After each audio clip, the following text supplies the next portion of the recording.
हास्य व्यंग के रसरंग प्रमोद दुबे के संग। चलिए आज हम आपको अपनी कविताओं से हंसाते हैं और गुदगुदाते हैं। आज का शीर्षक है अपहरण और फिरौती। तो लीजिए सुनिए। एक दिन दफ्तर से घर आया, दरवाजे पर एक खत पड़ा पाया। खत में लिखा था, हमने तुम्हारी पत्नी का अपहरण कर लिया है।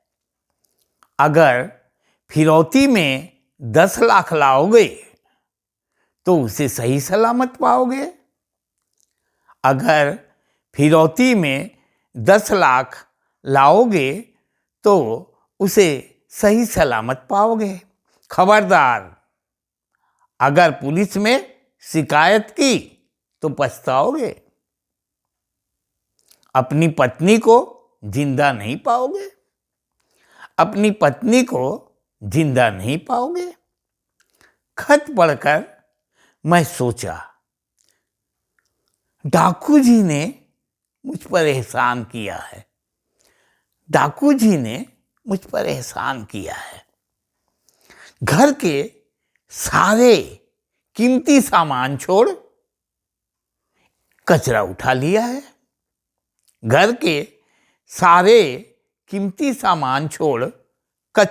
लिया है। गई बला को फिर से गले लगाए कौन लगाए। अरे हाथ आई खुशी को फिर से मातम में क्यों बदला जाए।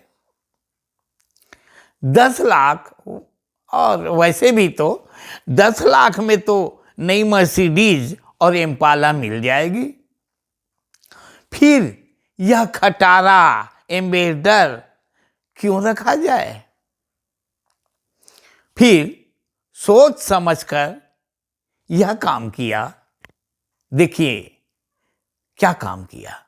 फिर सोच समझकर यह काम किया। डाकू जी का खत थानेदार को दिया।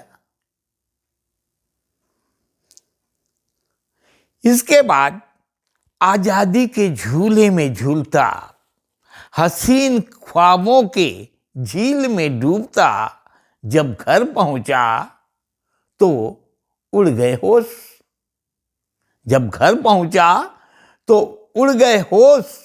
ठंडा पड़ गया जोश। मेरे सम्मुख मेरी पत्नी मुस्कुराती खड़ी थी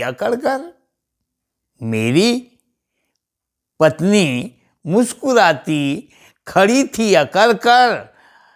डाकू जी को पकड़ लाई थी वह रस्सियों से जकड़ कर।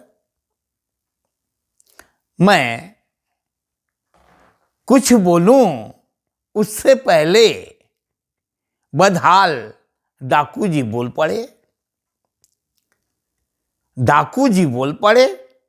कराटे क्वीन बहन के हाथों आज लेने के देने पड़े।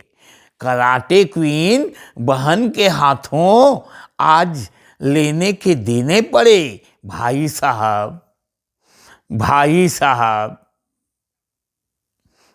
साहब, हम इनकी फिरौती मांगे थे आपसे 10 लाख।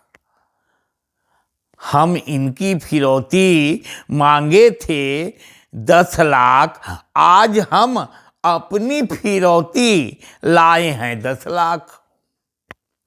इतना कहकर उसने जैसे ही मेरे चरणों पर फिरौती रकम रखा, पत्नी ने रस्सी खोली, वह सिर पर पैर रख भगा। उस पल मैं पत्नी पराक्रम पर रीझ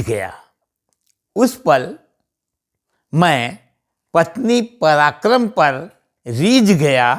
पहले तो जो कुछ सोचा था वह सारा भूल गया। पहले जो कुछ सोचा था वह सारा भूल गया और उसे पास बुलाकर अपनी बाहों में भींच गया और उसे पास बुलाकर अपनी बाहों में भींच गया, अपनी बाहों में भींच गया, अपनी बाहों में भींच गया। धन्यवाद।